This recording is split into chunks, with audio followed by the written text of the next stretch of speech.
día más, con la gracia del Señor, proseguimos el comentario del Catecismo de nuestra Madre la Iglesia.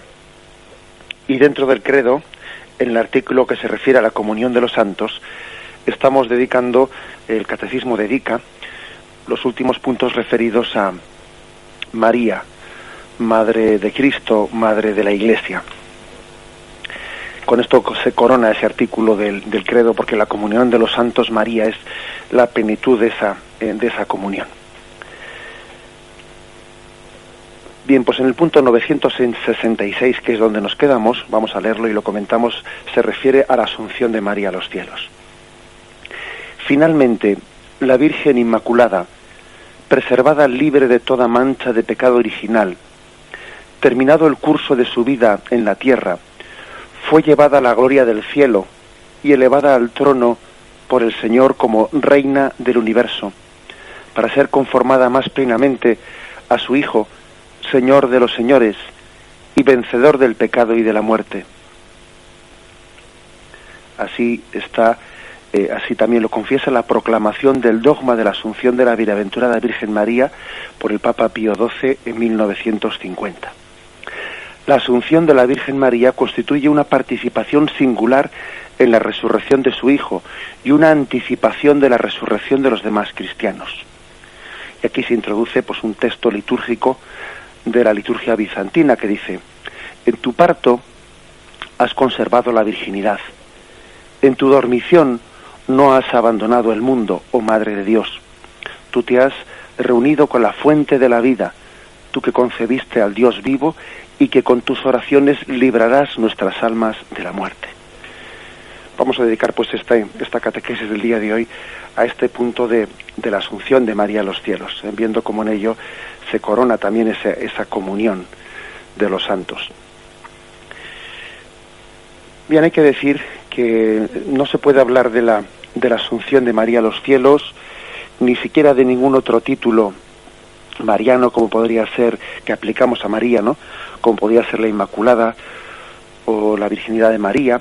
No se puede hablar desde el punto de vista de centrar teológicamente las cosas de ningún otro título mariano si no partimos del título principal que podemos aplicar a María: María, Madre de Dios. Eso es importante tenerlo en cuenta, ¿eh?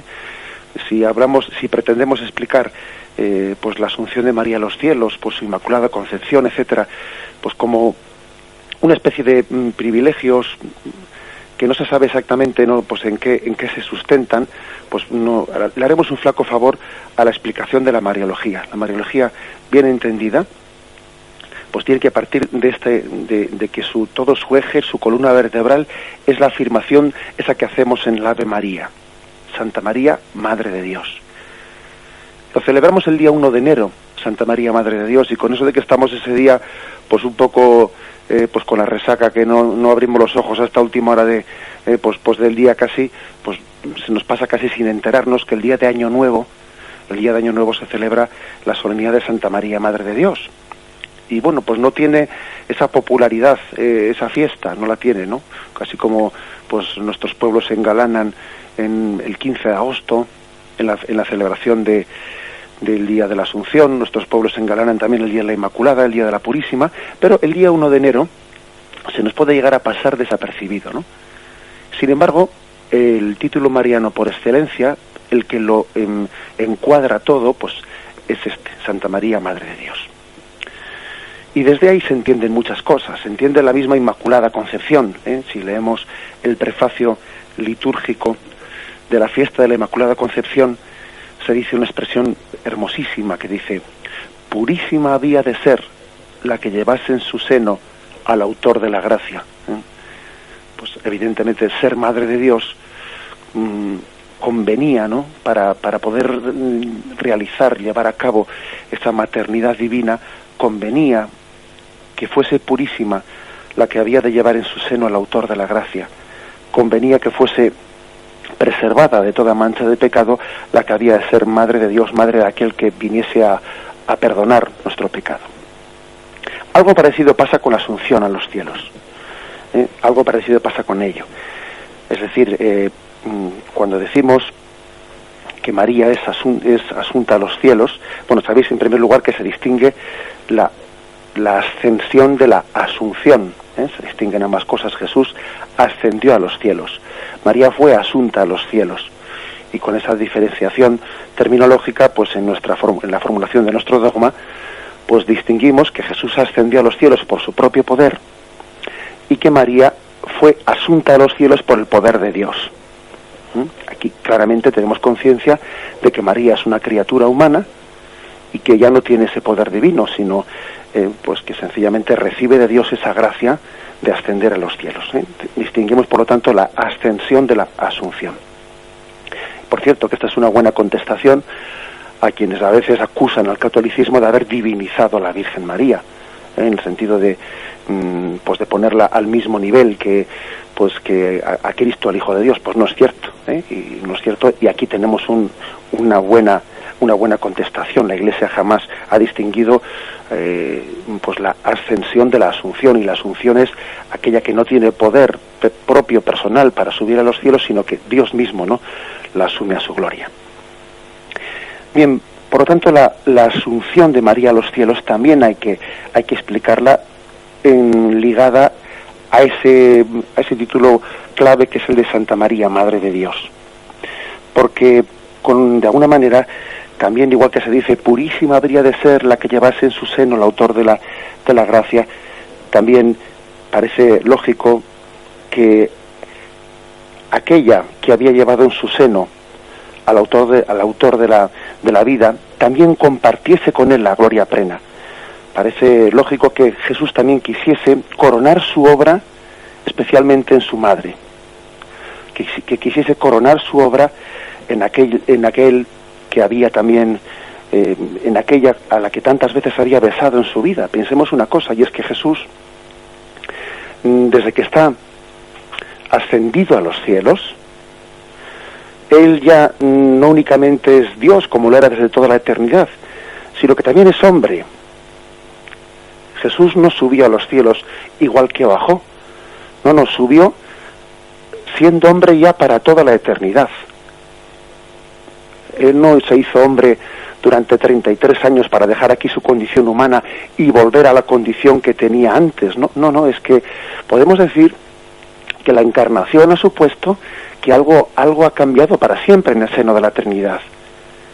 Y es que Cristo está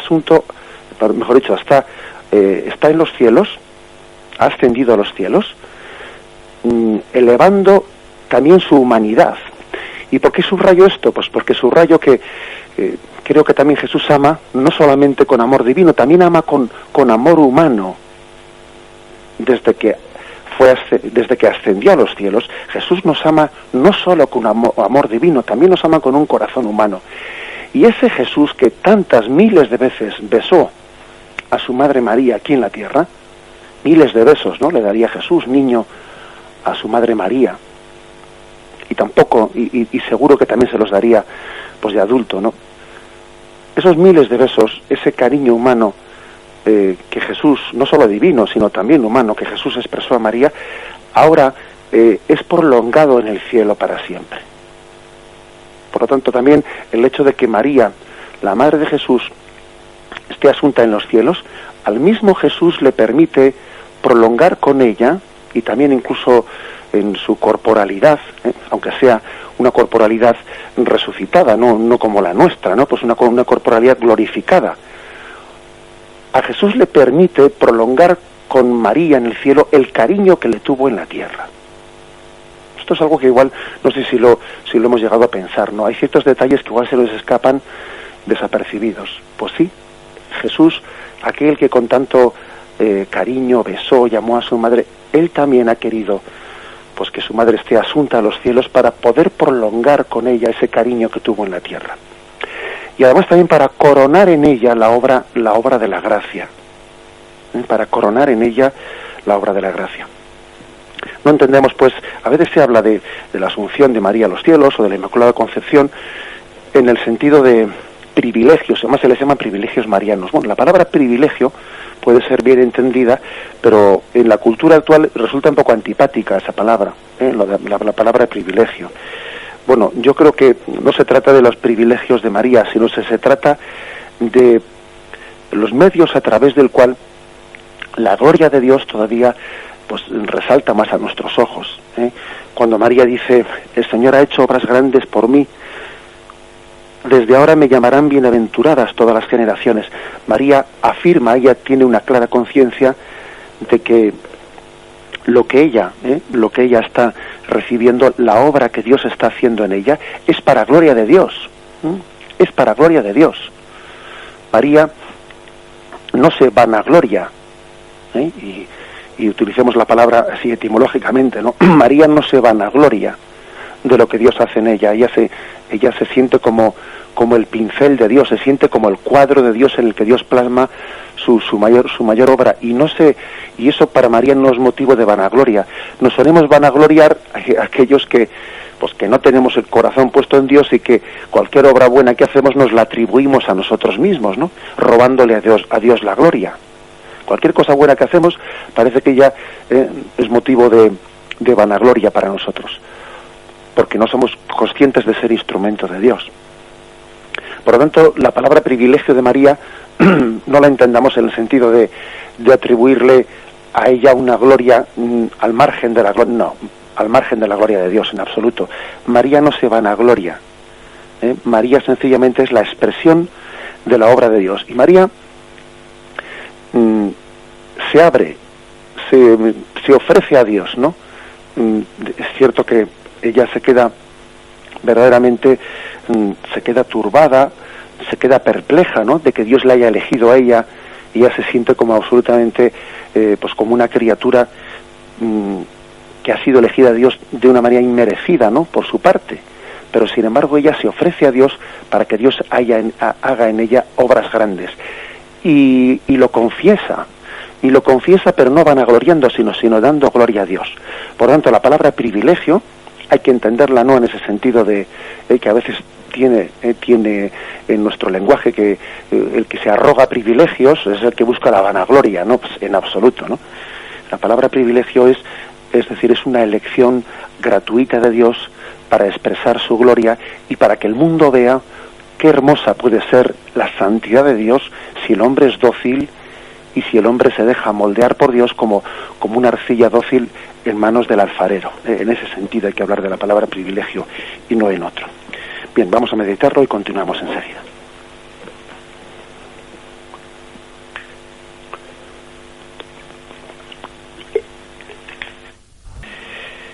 Bien, proseguimos, ¿no?, por lo tanto, con esta explicación del sentido de la asunción de María a los cielos.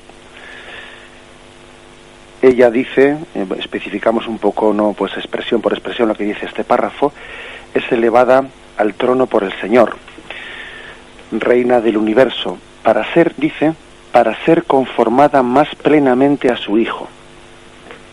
Por lo tanto, la asunción de María a los cielos, como la Inmaculada Concepción, hay que entenderlo dentro pues de el designio de Dios de santificación de sus criaturas, para ser conformada más plenamente a su Hijo, ¿no? Toda la vida de María había sido una continua conformación a su Hijo. La llena de gracia, la gracia, pues en el fondo es Cristo, la gracia se nos da en Cristo. Por lo tanto, cuando se dice María la llena de gracia, es porque ella está unida a Cristo, aún incluso antes de concebirle, ¿no?, está llena de gracia, y la gracia nos será dada en Cristo. María se está conformando a su Hijo Jesucristo en un misterio de dos sentidos, porque Jesús se conforma humanamente, ¿no?, como hombre que es, también pues se conforma a su madre, pero su madre se conforma a su Hijo, no ya solo en su humanidad, sino también en cuanto a la divinidad de Jesucristo. María se está conformando a su Hijo. Hay pues una especie de misterio entre ella y su Hijo en doble sentido, ¿no? Jesús también, igual que al mismo tiempo que se conforma plenamente a la voluntad del Padre, también recibe como buen hijo de María, ¿no?, todo lo que esa madre humana puede darle, aparte de su Padre divino. Y al mismo tiempo también, pues María se está conformando a su Hijo, Bueno, pero hay que decir que, por lo tanto, la Asunción de María, como cualquier otro dogma mariano, hay que entenderlo dentro del plan de Dios de santificarnos, y la santificación consiste en estar íntimamente unidos a Jesucristo, como la vid y los sarmientos, recibiendo la vida de Jesucristo. El caso es que en el caso de María, el misterio es que María es el sarmiento que está unido a Cristo y de él recibe la vida divina, pero también Jesús es un sarmiento en el seno de María, de la cual recibe la vida humana. Eso es lo maravilloso, ¿no? Lo maravilloso es que humanamente Jesús es un sarmiento de María, de la cual recibe la vida humana, y María es un sarmiento de Jesús, del cual recibe la vida divina.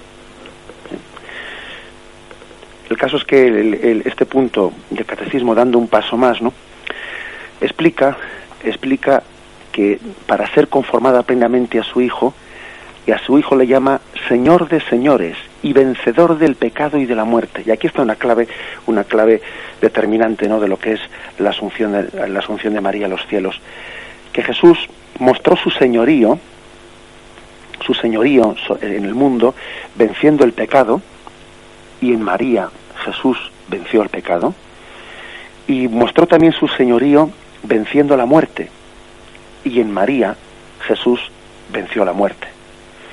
María pues es como un icono que refleja claramente la victoria de Cristo sobre el pecado y sobre la muerte. Tiene María pues una participación singular en la resurrección de su Hijo. Una participación singular en la resurrección de su Hijo y una anticipación de la resurrección de los demás cristianos. Vamos, aunque sea sencillamente, a profundizar un poco en esto. Lo que el dogma católico dice, lo que nuestra fe católica dice, es que María fue asunta a los cielos en cuerpo y alma. Leo exactamente el dogma que escribió Pío XII en el año 1950. Pronunciamos, declaramos y definimos ser dogma divinamente revelado que la Inmaculada Madre de Dios, siempre Virgen María, cumplido el curso de su vida terrena, fue asunta en cuerpo y alma a la gloria celeste. Bueno, pues, ¿qué es? Hay personas que como ya hemos tenido ocasión de explicar, bueno, pues en este programa, pues hoy en día existen distintos errores bastante difundidos, ¿no?, en la comprensión de la fe católica. Y cuando nos olvidamos de cuál es la fe sobre el más allá de la muerte, eso tiene, cuando nos olvidamos de que en el momento de la muerte tiene lugar la separación del alma y del cuerpo, según nuestra fe católica, y que el alma va inmediatamente, ¿no?, es juzgada en ese momento por ese juicio particular que decimos, y esa alma irá a gozar de Dios si está perfectamente preparada. Si esa misma alma se ha autoexcluido, se ha rechazado la gracia divina, irá al estado de condenación que llamamos infierno, o si está abierta a Dios pero no suficiente purificada, irá al estado de purificación que llamamos purgatorio. Eso tiene lugar en el alma en el mismo momento de la muerte, cuando el alma se separa del cuerpo, a la espera de la resurrección definitiva que tendrá lugar pues en la parusía, cuando el Señor venga como juez de vivos y muertos, y entonces los cuerpos resuciten, se unan a sus almas, y tenga lugar ese juicio final, que lógicamente será un juicio que confirme el juicio particular, pero que ese juicio final supone también la unión de nuestros cuerpos resucitados a las almas, y supone también la comunión de todo el cuerpo místico que estaba incompleto en el cielo. Bien, pues cuando uno pierde esta perspectiva, ¿no?, pues ha habido pues teólogos y ha habido desviaciones en la fe que han afirmado, no, si en el mismo momento de la muerte tiene lugar la resurrección. Dice, bueno, ¿cómo que tiene lugar la resurrección si el cuerpo está ahí enterrado en el cementerio? ¿Cómo que tiene lugar la resurrección en el mismo momento de la muerte? Y además, entonces, ¿qué significa el privilegio mariano de que María fue asunta a los cielos en cuerpo y alma? ¿Qué significa eso? Pues entonces, si todo el mundo resucitamos en el momento de la muerte, pues entonces todos estamos asuntos al cielo. Bueno, todos los santos están asuntos al cielo, ¿no?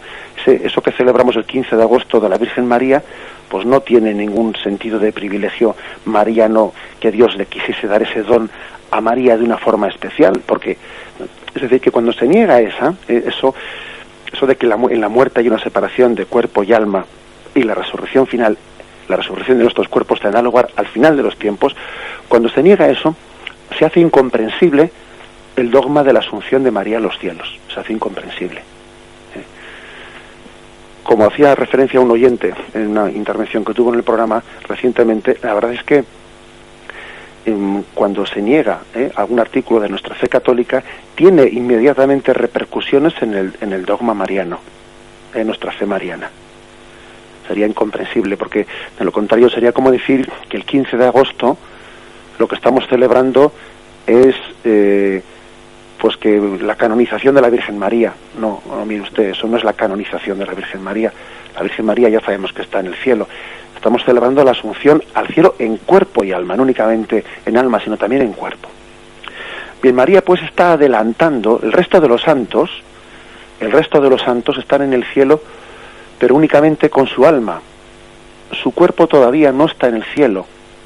El resto de los santos están gozando de Dios, pero con un gozo al cual le falta algo, y es que nosotros no somos alma, no somos espíritu puro, somos cuerpo y alma. El hombre también tiene una dimensión corporal, y hasta el final de los tiempos, hasta la parusía en la que los cuerpos resuciten y se unan a sus respectivas almas, hasta la parusía final, pues Santa Teresa, San Juan de la Cruz, San Ignacio, el Padre Pío y todos los santos que están en el cielo, todavía esperan aumentar ese gozo cuando disfruten de la presencia de Dios, no solo con su alma, sino con su cuerpo y alma.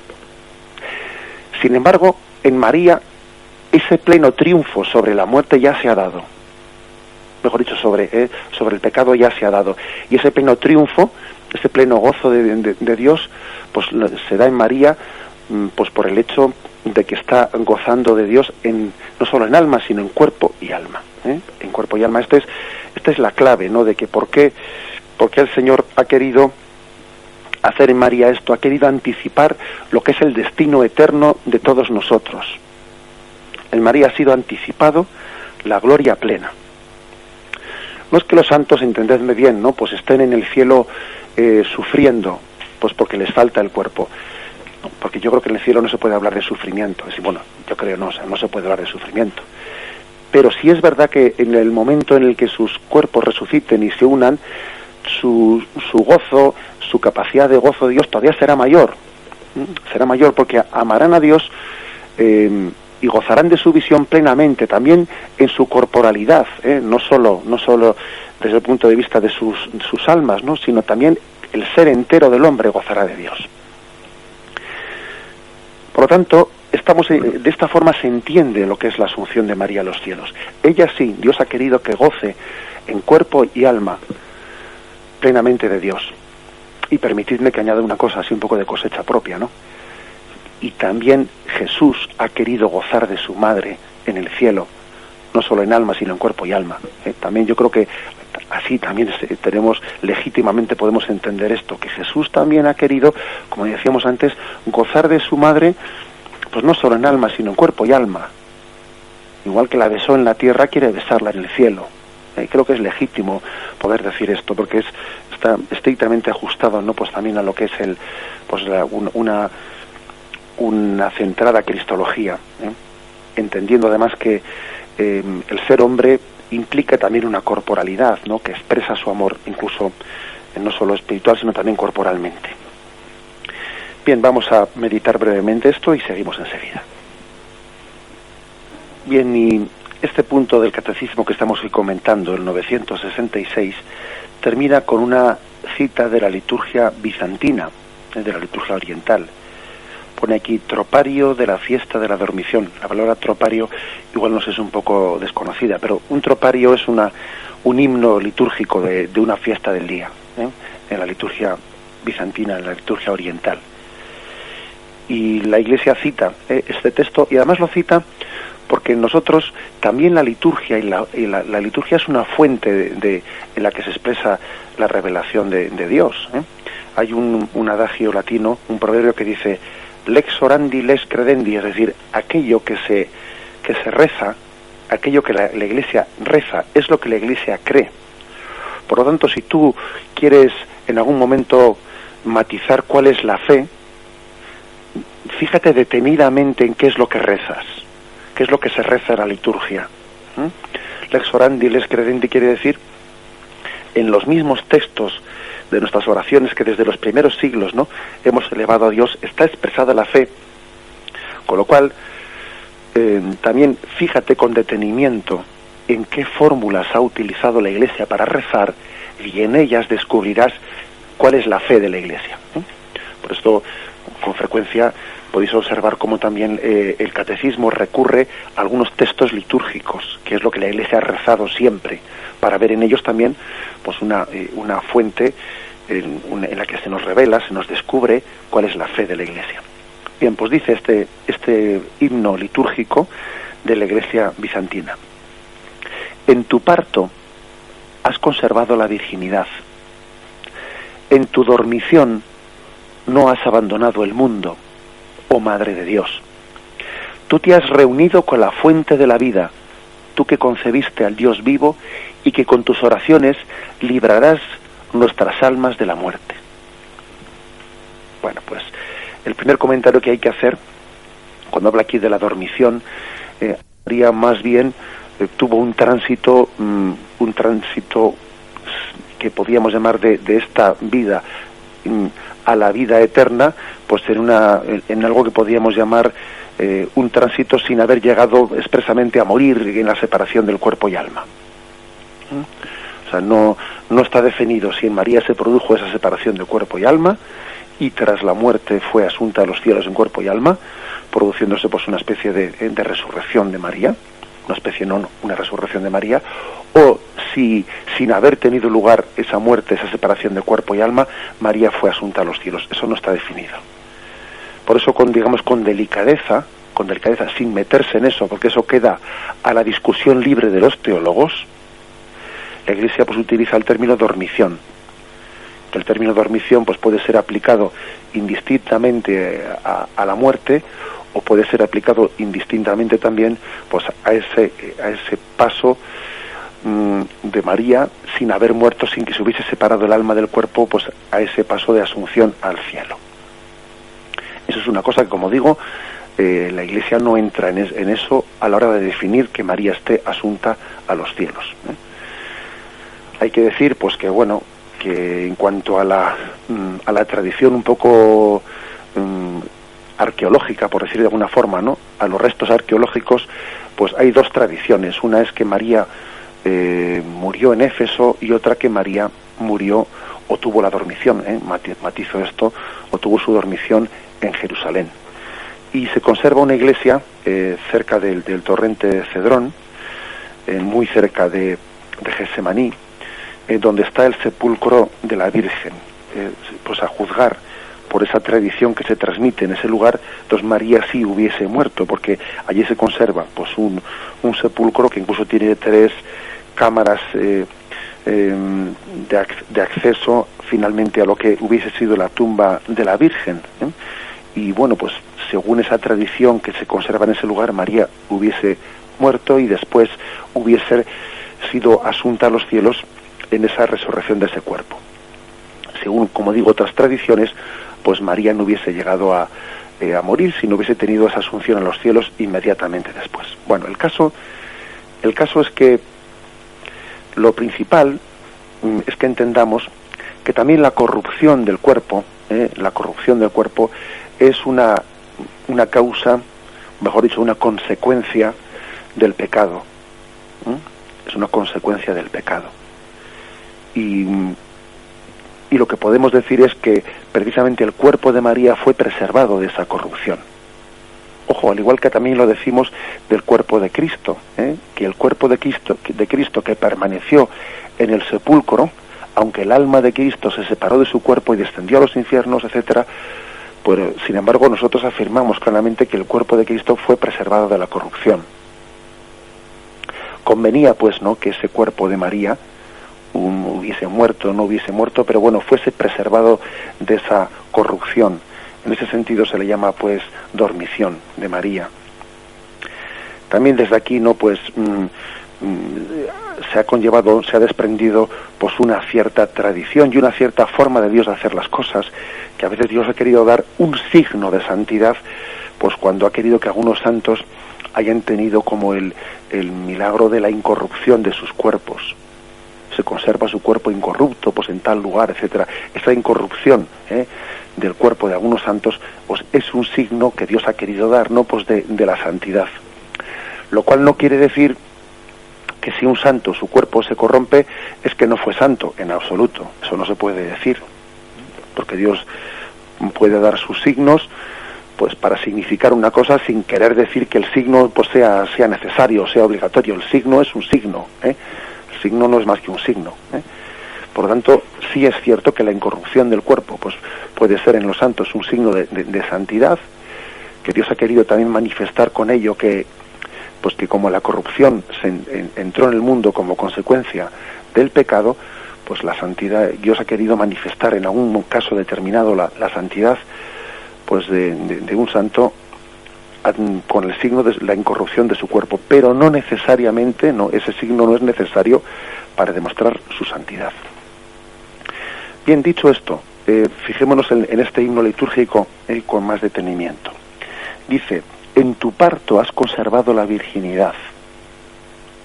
Ojo, es otra de las cosas que hoy en día tenemos bastante olvidada, bastante olvidada la confesión de la virginidad de María antes del parto, en el parto y después del parto. Hoy en día pues se pretende, de una manera bastante inexplicable, pues lanzar ataques contra la virginidad de María después del parto, diciendo que si María tuvo más hijos, etcétera, cosa desde luego bastante totalmente contradictoria al sentido común, cuando uno ve que en toda la tradición, no únicamente de los evangelios, sino de la primitiva comunidad cristiana, no queda ni rastro de eso, O sea, que es imposible que una cosa así pueda tragársela a la tierra. Bueno, pero aparte de eso, también a veces, por desgracia, los ataques contra la virginidad de María pues se dirigen a la misma concepción virginal, a la concepción virginal, que lo cual todavía es pues más duro, ¿no?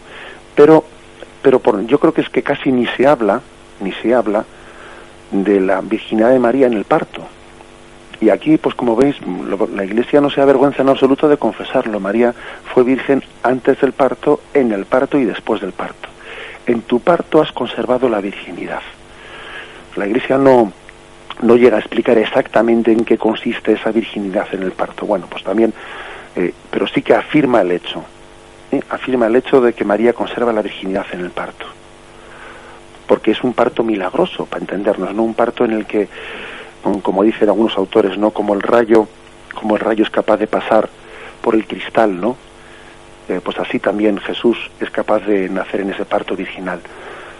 Con esto se manifiesta que la maternidad divina de María ser madre de Dios, ¿no? Esa maternidad de María sobrepasa la capacidad humana. Es un signo de Dios para que todavía María tenga más clara conciencia de que Dios ha hecho obras grandes en ella, y ella no tiene ninguna ocasión de vanagloriarse. Es obra de Dios, es obra de Dios que supera incluso la mediación humana. Sí, Dios se sirve de María, es cierto, pero lo hace de una forma en la que a María le queda perfectamente claro que esa obra de Dios supera la capacidad humana. Eso todavía se remarca más, ¿no?, en el caso del parto virginal de María. Un parto virginal de María que, por otra parte, no le preservó luego a María de tener un parto doloroso al pie de la cruz. Espiritualmente, María dio a luz a Cristo para el mundo con un parto doloroso. Sin embargo, el parto del nacimiento de Jesús quiso Dios, ¿no?, hacer un signo de cómo el don de Dios sobrepasa, ¿no?, toda capacidad humana con ese parto virginal. Por cierto, os lo someto para vuestra consideración. En el prólogo del Evangelio de San Juan, según la traducción de la Biblia de Jerusalén, la Biblia de Jerusalén en ese prólogo del Evangelio, en el versículo 13, o sea, es decir, capítulo primero, versículo 13, pues incluye una traducción de este versículo en singular, corrigiendo unas traducciones que están bastante generalizadas en plural, que nos abren los ojos, ¿no?, al misterio del parto virginal de María. Voy a leerlo. Dice el prólogo: en principio existía el Verbo, y el Verbo existía hacia Dios, y el Verbo era Dios. Él existía en el principio, orientado hacia Dios.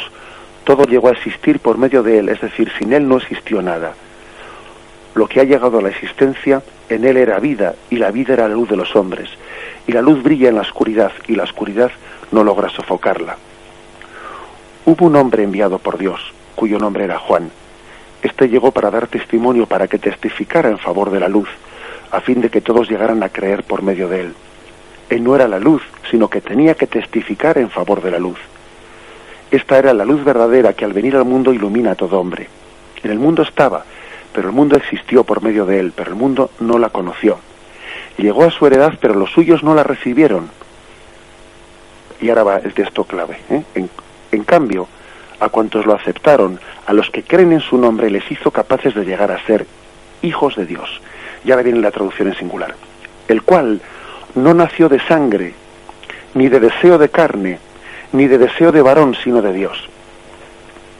Fijaros que algunas traducciones ponen en plural, los cuales, como si fuesen los hijos de Dios, ¿no? Los cuales no nacieron de sangre, no. El cual, hijo de Dios, no nació de sangre, ni de deseo de carne. Ese no nació de sangre, según dicen los escrituristas, hace referencia a ese parto virginal de María, el cual no nació de sangre. Ocurrió que, pues que dentro de algunos errores de transmisión en los manuscritos, algunos lo tradujeron en plural, pero San Irineo y Tertuliano, ellos en el siglo II, leen este texto en singular, el cual no nació de sangre. Leyeron este texto en singular. Es más, estos primeros padres de Irineo y Tertuliano, pues acusaron a una herejía de los gnósticos valentinianos de haber cambiado el singular en plural. Por eso, digamos, la Biblia de Jerusalén y algunas traducciones, otras traducciones como la que he leído ahora mismo, pues muy precisas de la Sagrada Escritura, están incluyendo pues la versión singular de ese versículo 13 del capítulo 1 de San Juan, el cual no nació de sangre, ni de deseo de la carne, virginidad antes del parto, primero la virginidad del parto, el cual no nació de la sangre, ni de deseo de la carne, ni de deseo de varón, sino nació de Dios. Bueno, esto lo digo a título un poco anecdótico y para iluminar un aspecto que es un tanto novedoso, ¿no?, dentro de la comprensión progresiva que vamos teniendo de la Sagrada Escritura. Pero bueno, como podemos imaginar, es una cuestión muy puntual que tampoco nos vamos a centrar en ella. Nosotros es importante que veamos las cosas en su conjunto. Aquí lo importante es cómo este himno litúrgico bizantino dice: en tu parto has conservado la virginidad, en tu dormición no has abandonado el mundo. Oh Madre de Dios, tú te has reunido con la fuente de la vida, tú que concebiste al Dios vivo y que con tus oraciones librarás nuestras almas de la muerte.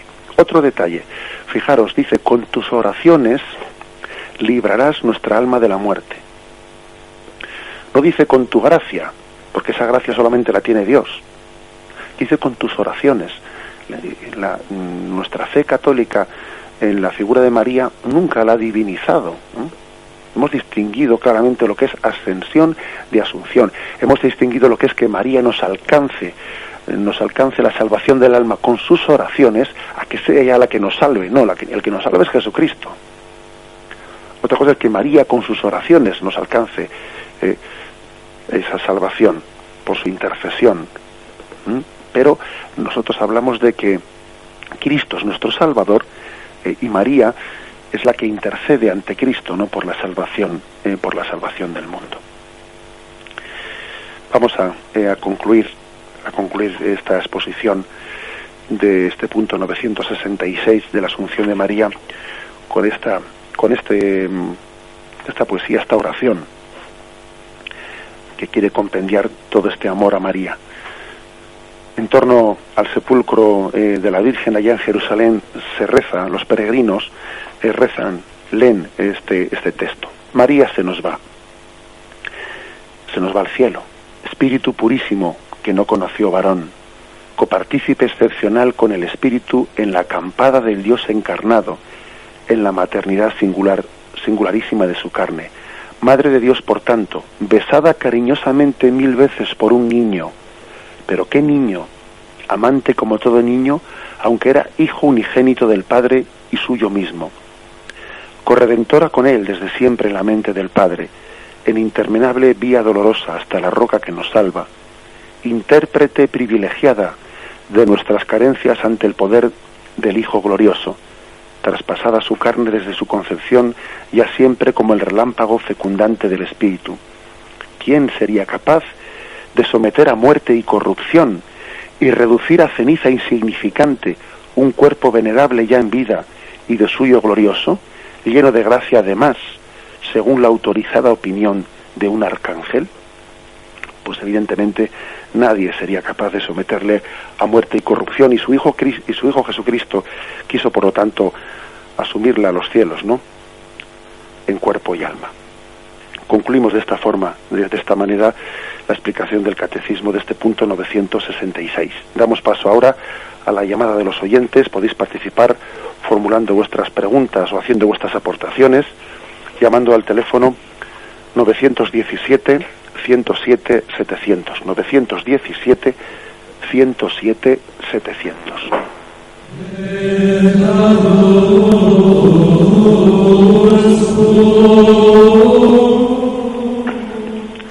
Buenos días, ¿con quién hablamos? Buenos días, padre José Ignacio. Muy buenos días.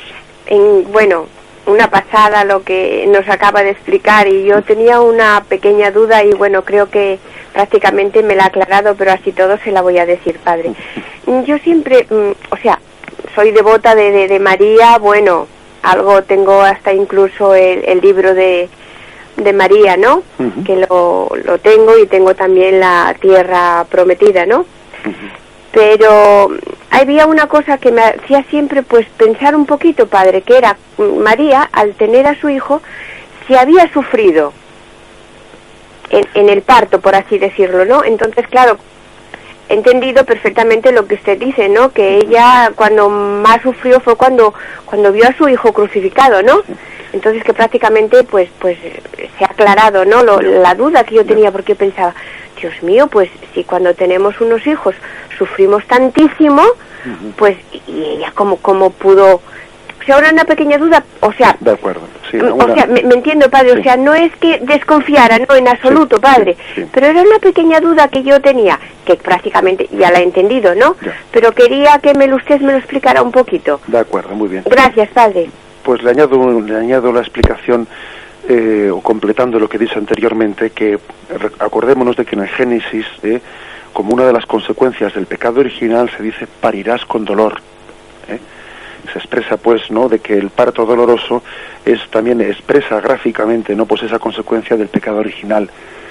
Bueno, pues María también, la Inmaculada, la que fue preservada del pecado original, quiso también, ¿no?, quiso Dios que fuese preservada de ese parto doloroso para expresar que ella estaba limpia del pecado original, y expresarlo también incluso corporalmente de esa forma, ¿no?, en la forma de dar a luz al Señor. Se expresa eso, y además también se está expresando, pues como he dicho antes, de que la gracia de Dios supera también la capacidad humana. Adelante, damos paso al siguiente oyente. Hola, buenos días. Buenos días. Soy María Dolores. Buenos días, María Dolores. Y mi pregunta es que yo tengo esta duda siempre cuando leo las obras de misericordia, que son por visitar y cuidar a los enfermos, vestir al desnudo, y la séptima, enterrar a los muertos. Quería saber qué piensa usted sobre lo de quemar las cenizas, ¿no?, y esparcirlas por el mar, por la montaña. Entonces, lo de enterrar a los muertos, como que... De acuerdo, muy bien, le respondo brevemente por la radio. Gracias. Bien, la Iglesia, esa obra de misericordia de enterrar a los muertos la sigue manteniendo. La Iglesia permite la incineración, permite siempre y cuando no se haga con un espíritu contrario, ¿no?, a nuestra fe en la resurrección, porque la permite, porque al fin y al cabo la incineración lo que hace es adelantar en el tiempo pues un proceso más largo que naturalmente acaba teniendo lugar, que es que el cuerpo pues finalmente acaba convirtiéndose en polvo. Por lo tanto, la incineración adelanta artificialmente pues el proceso de descomposición natural. Sin embargo, lo que la Iglesia no ve con buenos ojos es que las cenizas de los difuntos se aventen por ahí, pues en el mar, en el monte, pues no lo ve con buenos ojos, ¿no? Pues porque piensa que deben de ser enterradas. De hecho, existen los que se llaman unos pequeños nichos. En algunos cementerios existen, ¿no?, a forma de columbarios, pues destinados especialmente para las cenizas, ¿no? ¿Por qué la Iglesia no lo ve con buenos ojos? Porque de alguna manera, cuando se aventan las cenizas por ahí, pues perdemos un signo importante, un signo de la espera en la resurrección. Acordémonos de que los cementerios, la palabra cementerio significa en latín cementerium, dormitorio. Por lo tanto, son un lugar de espera en la resurrección final. Y entonces, pues hay que decir que las cenizas deben de ser depositadas en los cementerios o en un lugar digno, ¿no? Y no deben de ser aventadas, porque perdemos un signo de la espera en la resurrección, que nos motiva para rezar, que nos motiva para fortalecer nuestra esperanza, etcétera. Bien, damos paso a la siguiente llamada. Buenos días. Buenos días, sí, adelante. Pues mire, que quería saber si a través del pecado original la Virgen, o sea, en lo que es el mundo salvaje, una persona no se puede acercar a un animal, y es por causa del pecado original, ¿no?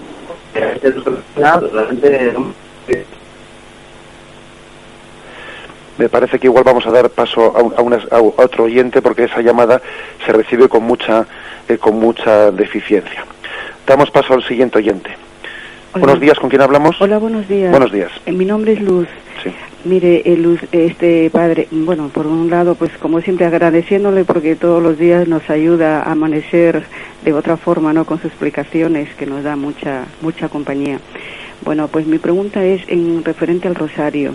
Yo quería saber por qué en rosario repetimos tantas veces la misma oración. Muchas veces yo me pregunto, digo, que es que como que parece ser como que la Virgen no nos escucha, que desconfiamos que no nos escucha, que no tenemos la fe suficiente. ¿O por qué? Porque trasladándome a plano material, yo si a mi madre le digo todo 50 veces lo mismo, es como que estoy desconfiando, o es como pensar que está sorda o una cosa así parecida, ¿no? Entonces yo me pregunto, no sé si me da tiempo a hacer otra pequeña pregunta, si me da tiempo, solamente decirle que en cuanto a la oración, ¿por qué, por ejemplo, yo trato de orar, ¿no?, y trato yo de concentrarme en lo que estoy hablando, porque es como si estuviera hablando con mi padre, pero me vino unas distracciones continuas, y entonces yo pienso, yo no sé si es que no lo sé hacer, si es que esto es así, o estoy a años luz de poder mantener, pues, yo qué sé, de concentrarme y de tener una conversación más directa con Dios, ¿no? Solamente era eso. Muchas gracias. Muy bien. Bueno, con respecto a la primera pregunta, pues es bueno que nos demos cuenta que el rosario, aquí, pues que en Occidente, pues es un poco la oración correlativa a lo que en Oriente ha sido muchas veces, pues, esa oración litánica, en la que se ha ido como empapando, ¿no? Si uno lee, por ejemplo, el libro del peregrino ruso, etcétera, ve como en Oriente, en la tradición oriental, existía la forma de orar repitiendo una invocación hasta que nos dejemos empapar por ella. Jesús, hijo de David, ten compasión de mí. Incluso en Oriente se tiene la costumbre de rezar hasta acompasándolo con la propia respiración, para que esa repetición nos empape. O sea, es decir, el motivo de repetir, como el método de oración, repetir una Ave María, no es para que Dios se entere mejor, A ver si lo digo 50 veces y así de esa manera se entera mejor, como ese ejemplo que ponía el oyente, que bueno, pues que sería terrible que le estemos repitiendo a una madre 50 veces una cosa. No decimos eso 50 veces para ver si así ya rompemos la sordera de Dios o de la Virgen, en absoluto. Lo decimos 50 veces o más, ¿no?, 150, o yo que sé, las que sean, ¿no?, para que yo me empape de ello, para que sea un método en el que yo me acompase, ¿no?, para que yo repita: Jesús, hijo de David, ten compasión de mí, Santa María, Madre de Dios, ruega por nosotros. La repetición del rosario busca empaparme yo en Dios, busca en vez de hacer muchos razonamientos, en vez de estar yo, bueno, que también es bueno, en la oración mental, en la que uno razona delante de Dios, pero esta oración quiere también dejarse empapar por Dios, en esta forma compasada y rítmica de oración. Es para que yo me empape, no es para ser un pesado que yo repito una cosa y pienso que a base de ser pesado Dios me va a oír. Bien, pues esto por una parte. Y con respecto a la dificultad de concentración en la oración, bueno, pues eso ciertamente quien tiene una imaginación muy viva le puede costar, pero yo creo que es bueno también echar mano de pequeñas ayudas, ¿no? Ayudas que sujeten un poco nuestra imaginación. A veces, cuando nos cuesta mucho, puede ser bueno hasta escribir una oración. Les aconsejo a los oyentes que tienen mucha dificultad de poder rezar, que escriban una oración, que escriban una carta al Señor. Y cuando uno escribe, fija un poco, ¿no?, su dirigirse. El escribir puede ser una ayuda buena para sujetar un poco la imaginación, pues cuando está un poco descontrolada. Bien, adelante, damos paso a una última llamada, aunque sea brevemente. Buenos días, padre. Sí, buenos días. Soy Carlos. Mira, quisiera unas reflexiones, no quisiera que se interpretara como que quisiera echar una sombra de duda sobre la santidad de la Virgen, sí. Pero bueno, era lo siguiente. Tantas reflexiones sobre la virginidad de la Virgen, que yo no pongo en duda, por Dios, ¿no supone, por ejemplo, arrojar un poco de sombra pecaminosa sobre el resto de las mujeres que tienen la concepción mediante el encuentro con el hombre? Y segundo, ¿no esto puede ser también un pequeño obstáculo en el ecumenismo con otras confesiones cristianas? Y una tercera, lo que habla usted sobre la corrupción, incorrupción de ciertos santos, ¿no parece un poco una rémora de la antigua concepción platonista de la separación tan radical entre cuerpo y espíritu, cuando nosotros decimos que es una unión indisoluble? Nada más, muchas gracias. Bueno, son preguntas importantes las que ha hecho el oyente para despacharlas yo en 2 segundos, pero bueno, echando aquí la cámara, haciendo un sprint final. Con respecto a lo último, no, nosotros no tenemos una concepción platónica, porque la concepción platónica es dualista. Nosotros no somos dualistas, creemos en una dualidad, existe una dualidad, pero a diferencia de los platónicos, nosotros no despreciamos el cuerpo. Los que sí son dualistas son los reencarnacionistas, que desprecian el cuerpo, pero nosotros le llamamos al cuerpo a la plena salvación en el cielo. Luego no somos dualistas, en todo caso creemos en una dualidad, pero que está integrada en la unidad, Eso por una parte. Con respecto a lo primero, hay que decir que nosotros no afirmamos la concepción virginal de María porque pensemos que la relación sexual de María con José es signo porque la sexualidad sea pecaminosa, en absoluta. La sexualidad es santa, como todo lo que ha sido creado por Dios es santa. O sea, que la concepción virginal no fue hecha de esa forma para que María no hiciese algo menos santo, no.